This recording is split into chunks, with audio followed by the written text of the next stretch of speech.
고린도전서가 기록될 당시에 고린도는 60만 명이 사는 상업 중심의 대도시였습니다.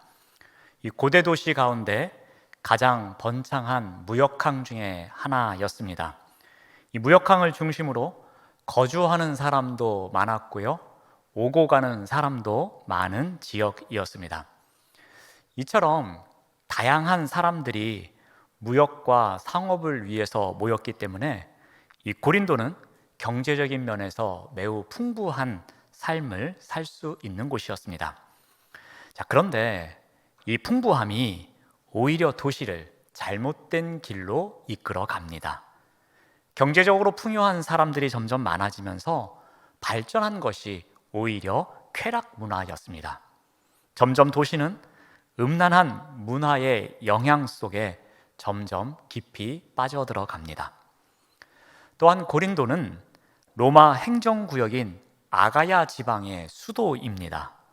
이 로마는 당시 점령 지역의 수도에 대규모 신전을 건립합니다. 그런데 이 고린도에는 사랑의 여신인 아프로디테에게 바치는 신전을 건립하게 됩니다. 문제는 이 신전에 1000여 명 정도의 신전 매춘부들이 살고 있었습니다. 이들의 역할은 신전에 찾아오는 사람들을 성적으로 타락시키는 일이었습니다. 고린도는 물질적으로 풍요로운 곳이었습니다. 하지만 오히려 쾌락 문화와 잘못된 신전 문화로 타락한 도시로 전락하고 있었습니다.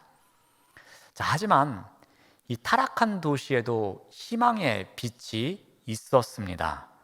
바로 이 고린도 교회가 이 타락한 도시를 살릴 수 있는 소망이었습니다. 바울은 고린도가 성적으로 크게 타락한 도시이지만 그 안에서 고린도 교회가 빛과 소금의 역할을 감당할 것을 소망하고 있었습니다.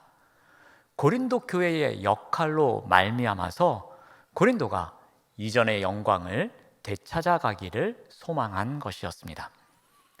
이러한 바울의 마음이 간절하게 담겨져 있는 서신이 고린도 전서입니다. 그리고 그 마음이 농축되어 표현된 곳이 서문입니다.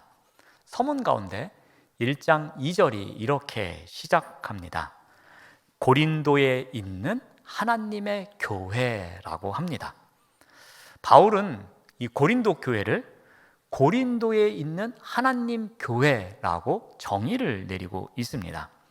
이 표현에 바울의 간절한 소망이 담겨져 있습니다. 이 고린도에 있는 이라는 수식하는 말과 하나님의 교회라는 수식을 받는 말이 있습니다. 일반적으로 이 수식하는 말은 수식을 받는 말을 강조하기 위해서 쓰임을 받습니다. 예를 한번 들어보겠습니다. 영등포에 있는 이승구 목사라는 말이 있다고 합시다. 이것은 영등포보다는 이승구 목사를 더 강조하는 문장입니다. 왜 그런가 하면 이승구 목사를 아는 사람들은 영등포에 있는 영은교회에서 사역하고 있기 때문에 영등포에 있다라는 것은 당연한 이야기입니다. 이와 같이 평범한 수식어를 사용할 때에는 수식을 받는 말을 더 강조합니다.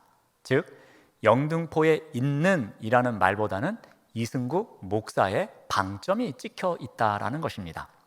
그런데 반대의 경우가 있습니다. 만약에 성형외과에 있는 이승구 목사라는 문장이 있다고 생각해 봅시다. 그러면 상황이 달라집니다. 성형외과는 이승구 목사가 평상시에 가는 곳이 아닙니다.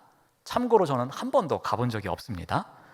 그런데 그러한 성형외과에 이승구 목사가 갔다라는 것은 특별한 목적이 있다라는 것입니다. 이런 경우에는 이승구 목사보다는 성형외과가 특별한 장소로서 강조가 되는 것입니다. 즉 성형외과에 간 이승구 목사에서 성형외과에 방점이 찍혀 있다라는 것입니다.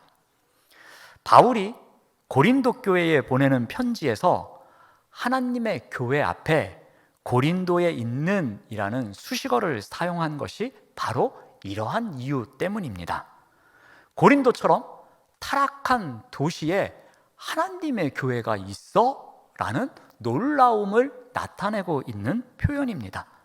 그곳에 하나님의 교회가 어떻게 있을 수 있어? 라고 강조하는 것입니다. 그러면서 고린도에 있는 이라는 부분이 방점이 찍히게 되는 것입니다. 고린도라는 도시에 더 강조점을 두고 있는 것입니다.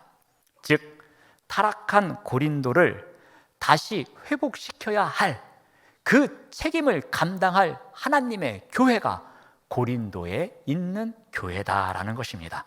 다른 교회가 아닌 고린도에 있는 바로 그 교회, 그 하나님의 교회가 그 역할을 감당해야 함을 강조하고 있습니다.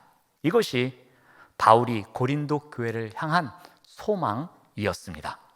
자, 그런데 이러한 소망을 담고 살아가야 할 고린도 교회는 바울의 소망과는 다른 모습을 갖고 있었습니다. 고린도 교회 또한 고린도 도시의 팽배에 있었던 음행의 문제로부터 자유롭지 못했습니다. 오늘 본문 1절 말씀을 봅니다. 너희 중에 심지어 음행이 있다 함을 들으니 그런 음행은 이방인 중에도 없는 것이라. 누가 그 아버지의 아내를 취하였다 하는도다. 고린도 교회에 매우 치명적인 음행 사례가 있었다라고 합니다. 1절 말씀을 보면 아버지의 아내라는 표현이 나옵니다. 이 표현을 좀 더 정확하게 번역하면 아버지의 여자입니다. 즉, 첩이거나 후처를 말합니다. 아마도 이 상황은 아버지가 세상을 떠난 이후에 아버지의 여자를 취한 것으로 보입니다. 아무리 그런 상황일지라도 아버지의 여자를 데리고 산다라는 것은 도덕적으로 인정할 수 없는 일입니다. 부도덕한 음행이었습니다. 그런데 이 문제가 심각한 것은 이 일이 단 한 번의 사건으로 끝나지 않았다라는 것입니다. 이런 음행에 대해서 그 아버지의 아내를 취하였다라는 이 취하다라는 동사를 문법적으로 분석해 보면 단회의 사건을 나타내는 것이 아니었습니다. 계속해서 반복적으로 일어나는 사건을 나타내는 시제입니다.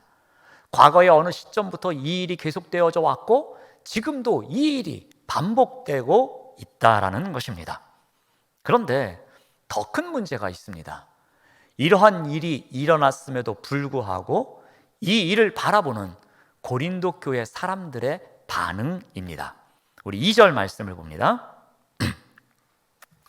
그리하고도 너희가 오히려 교만하여져서 어찌하여 통한이 여기지 아니하고 그 일 행한 자를 너희 중에서 쫓아내지 아니하였느냐라고 합니다. 바울은 이 음행 사건에 대하여 지적하면서 너희들 정말 심각한데 어떻게 이 일에 대해서 이와 같이 반응할 수 있느냐라면서 세 가지 지적사항을 이야기합니다. 첫 번째는 오히려 교만해졌다라는 것입니다. 이 부분을 공동번역에서는 오히려 잘난 체 하는구나 라고 번역하기도 합니다. 즉, 교만해졌다라는 것은 잘난 척한다라고 보면 될 것 같습니다. 이것은 고린도 교회 안에서 이와 같은 음행이 벌어지자 사람들이 바라보는 시선이 이러했다라는 겁니다. 어떻게 저럴 수가 있어? 나는 상관없는 일이야. 나하고는 전혀 문제가 되지 않는 일이야. 나처럼 도덕적으로 사는 사람은 이런 일과는 전혀 상관없어 하면서 잘난 척하면서 교만해지는 사람들이 많았다라는 것입니다. 또 하나의 반응이 무엇입니까? 이들은 통한이 여기지 아니하였다라고 합니다. 이 통한이 여긴다라는 것은 심하게 슬퍼하는 것을 말합니다. 고린도 교회 사람들이 이 사건을 자신의 범죄로 인정하고 영적으로 죽은 자 같이 된 이 일을 회개하고 통곡하는 자리로 나아가야 되는데 전혀 그렇게 하지 않는다라는 것입니다. 이것은 죄에 대해서 깨닫지 못하고 무뎌진 영적 상태를 말하고 있는 것입니다. 고린도 교회가 고린도에서 빛과 소금의 역할을 감당해야 하는데 오히려 타락한 문화 속에서 함께 혼탁하게 살아가고 있다라는 것입니다. 죄와 함께 살아가고 있는 상태를 깨닫지 못하는 무뎌진 영적 상태를 지적하고 있는 것입니다. 세 번째로는 이들은 잘못한 사람을 쫓아내지 않는다라고 합니다.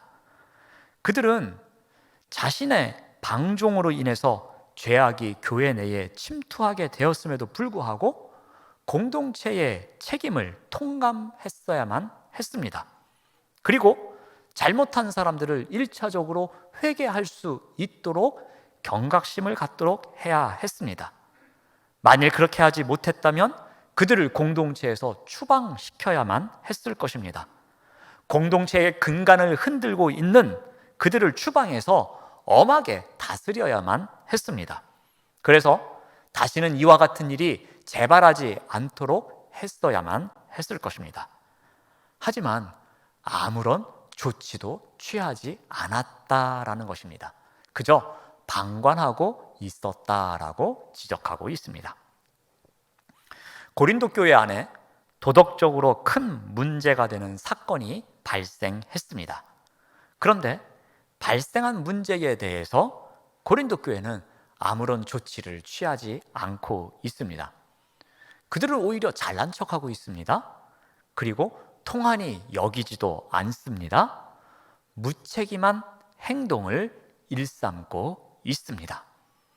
바울의 입장에서 보면은 이 발생한 사건도 심각하지만 더 심각한 것은 발생한 사건을 대하는 교회 사람들의 반응이었던 것입니다.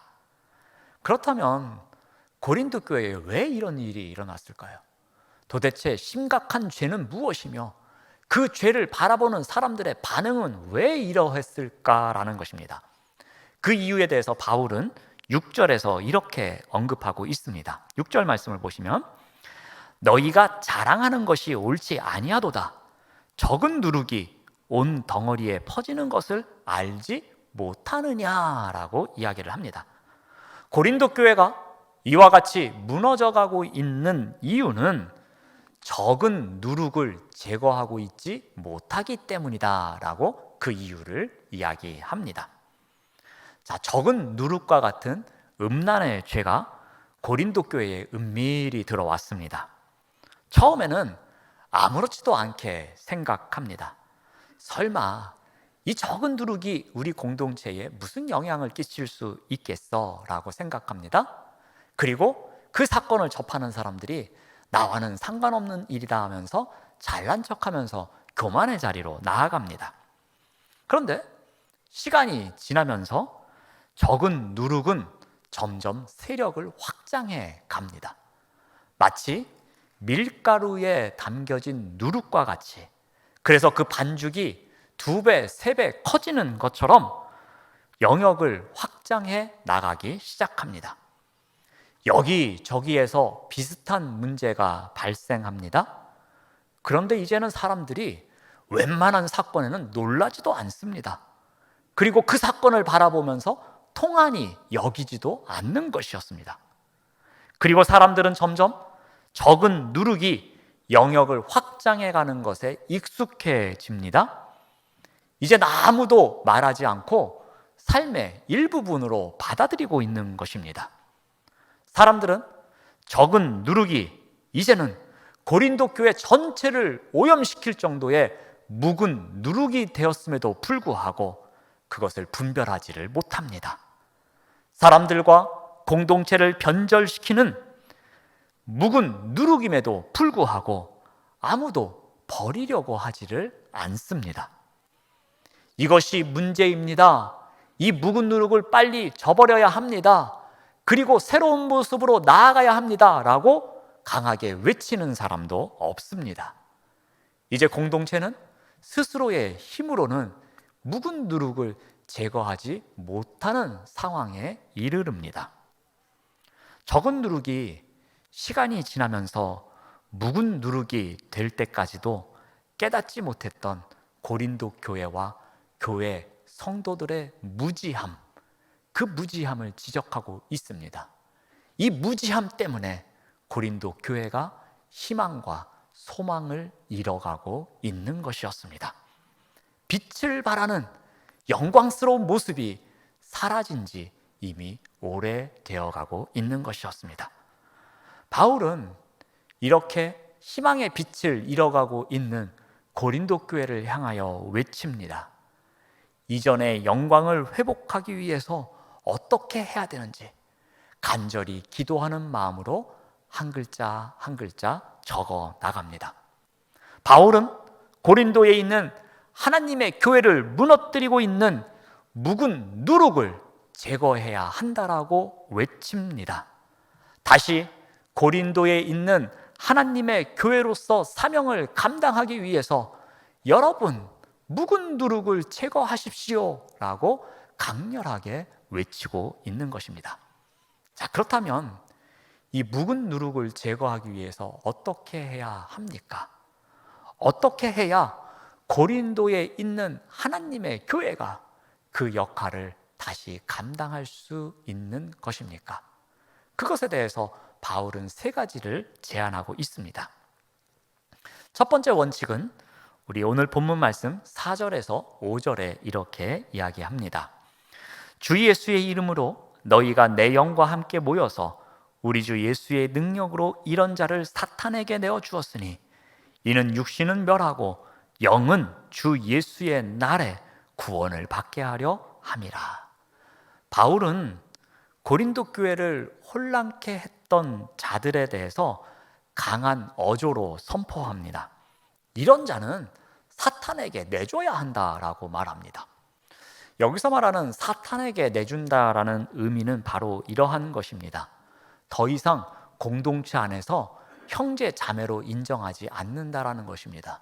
바꿔 말하면 공동체 밖으로 쫓아내는 것입니다. 옛날 이스라엘 백성들은 진영 안은 하나님이 거하시는 곳이기에 진영 안은 거룩한 곳이요 진영 밖은 사탄의 영역으로 생각했습니다. 그래서 범죄자는 진영 밖으로 추방했습니다. 그곳에서 살아가면서 죄의식 가운데에 고통받는 삶을 살아가도록 한 것입니다. 바로 이것이 사탄에게 내어준다라는 것의 의미입니다. 이 방법은 어떻게 보면 잔인해 보입니다. 하지만 이런 방법이 담고 있는 의미가 있습니다. 그것은 공동체 안에서 쫓겨남으로 말미암아서 자신의 죄를 고통스럽게 느껴보라는 것입니다. 육신은 고통이 함께하고 괴롭습니다. 쫓겨난 것 때문에 마음의 자존심이 상처가 될 수도 있습니다. 하지만 그러한 가운데서 자신이 저지른 일에 대해서 통한히 여기면서 회개하는 자리로 나아간다라는 것입니다. 그래서 비록 육신은 힘들고 고통을 받지만 다시 영이 회복될 수 있는, 영이 회개의 자리로 나아갈 수 있는 기회를 얻을 수 있다라는 것입니다. 사람들이 잃기 싫어서 그 죄를 덮어주면서 또 거짓말로 위장하면서 쉬쉬하고 있으면 그 문제를 덮을 수는 있습니다. 하지만 결국 그 일로 인해서 하나님의 심판대 앞에 선다면 그 사람의 영은 죽는다라는 것입니다. 그렇게 되면 결국 영을 버림받을 수밖에 없습니다. 바울은 혼란에 빠진 고린도 교회를 향하여서 이 첫 번째 원칙을 이야기하면서 무엇이 중요한지를 이야기합니다.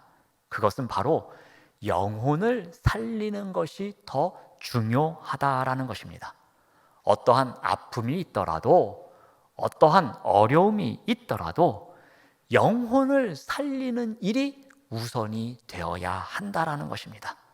묵은 누룩을 제거하기 위해서는 무엇보다도 영혼을 살리는 일에 앞장서야 함을 이야기하고 있는 것입니다. 다음으로 두 번째 원칙은 7절에서 다음과 같이 이야기합니다. 쉬운 성경으로 읽어드리겠습니다. 여러분은 새 반죽이 되기 위해 묵은 누룩을 없애버리셔야 합니다. 유월절 어린 양이신 그리스도께서 죽으셨으므로 사실 여러분은 누룩이 들어있지 않은 새 반죽이 되었습니다 라고 기록합니다. 바울은 고린도 교회가 묵은 누룩을 버려야 하는 그 정당한 이유를 이야기합니다. 그것은 새 반죽이 되기 위해서라고 합니다. 즉 이 말은 버리는 것이 있어야 새로운 것을 만들 수가 있다라는 말입니다. 자, 이스라엘 백성들이 출애굽할 때에 아주 중요한 행동을 하나 했습니다. 그것은 무엇이냐면 애굽에서 있었던 묵은 누룩을 제거하는 일이었습니다. 이것은 상징성이 있는 행동이었습니다.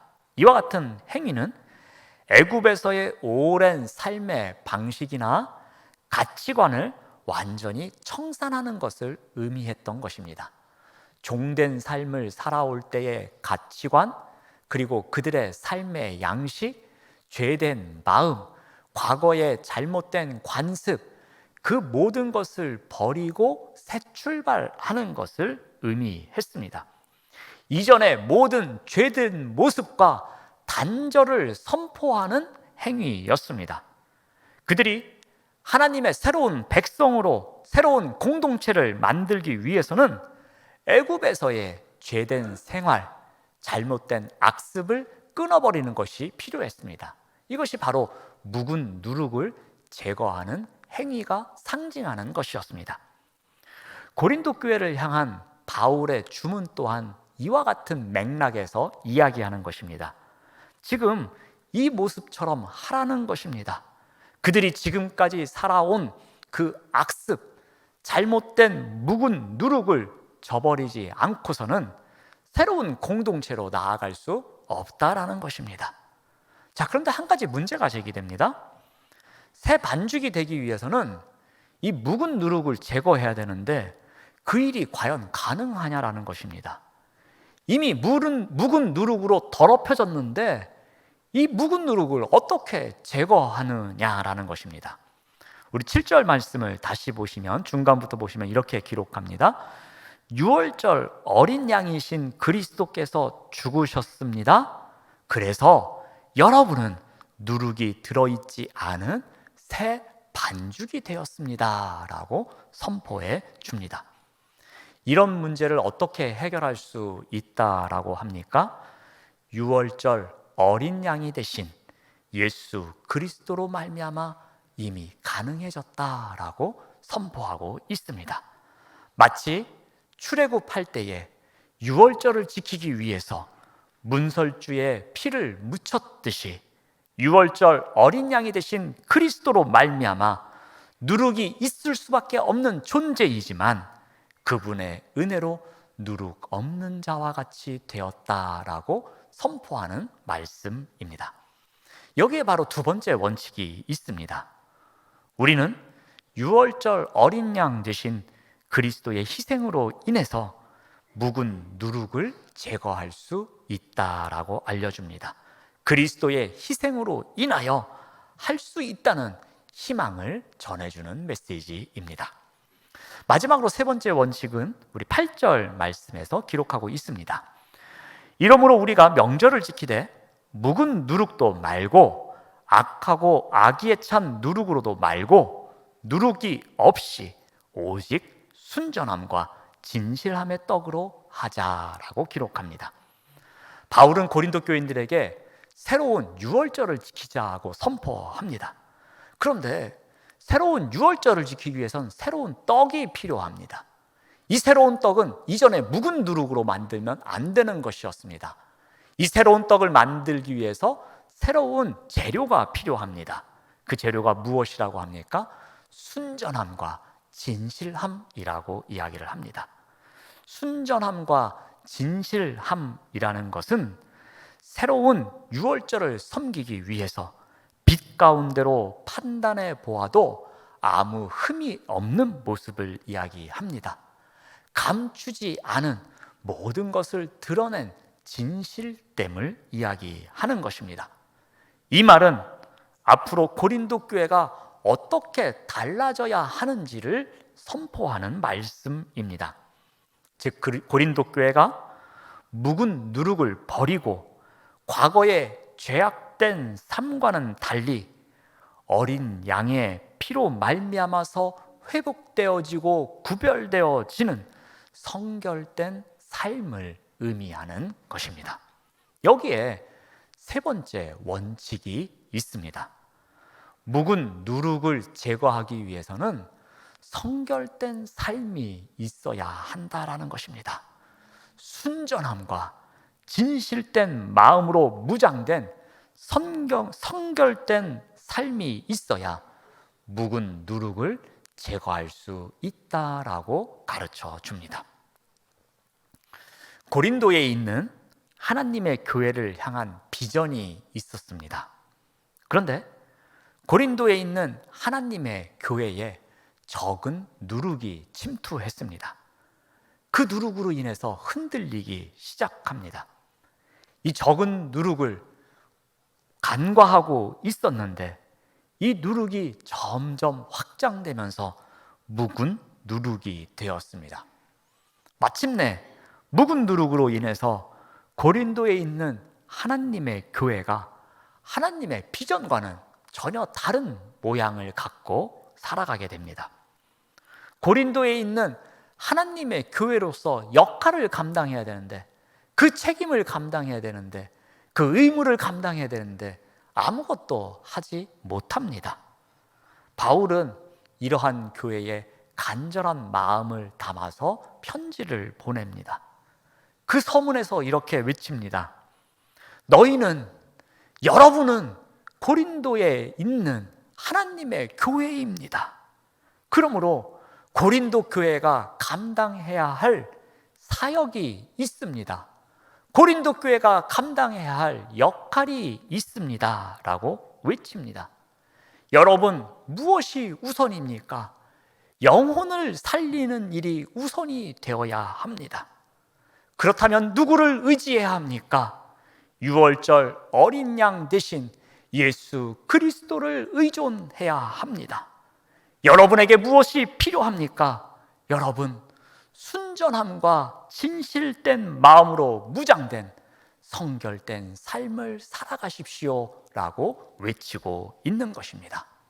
사랑하는 여러분, 우리 교회가 있는 이 자리가 너무나 좋은 위치여서 어떤 분들은 옛부터 백화점 자리였다라고 말씀하십니다. 그만큼 우리 교회가 있는 장소가 이 지역에서는 매우 중요한 위치라는 의미입니다. 여러분, 평일에는 이 앞에 많은 직장인들이 오갑니다. 많은 사람들이 이 앞에서 모이고 흩어지곤 합니다. 그만큼 이 지역에 이곳에서 다양한 문화가 창출될 수 있다라는 의미이기도 합니다. 이러한 영등포에 영은교회를 세우셨다라는 것은 하나님의 비전이 있는 것이고 하나님의 목적이 있음을 우리가 분명히 알고 있습니다. 이러한 영은교회를 향하여 오늘 말씀을 통해서 하나님께서는 우리에게 외치십니다. 고린도에 있는 하나님의 교회를 향하여 외치셨듯이 우리 교회를 향하여서 말씀해 주십니다. 영등포에 있는 영은교회여, 순전함과 진실함으로 영등포에 있는 하나님의 교회가 되어 지경을 넓혀 가십시오 라고 우리에게 말씀해 주십니다. 이러한 하나님의 역사와 하나님의 비전에 귀하게 사용되는 우리 영은교회, 그리고 우리 모두가 되시기를 바랍니다. 기도하겠습니다. 하나님, 감사합니다. 영은교회가 영등포에 있는 하나님의 교회로서 순전함과 진실함으로 맡겨진 역할을 감당하여 지경을 넓혀갈 수 있도록 인도하여 주시옵소서. 예수님의 이름으로 기도드립니다. 아멘.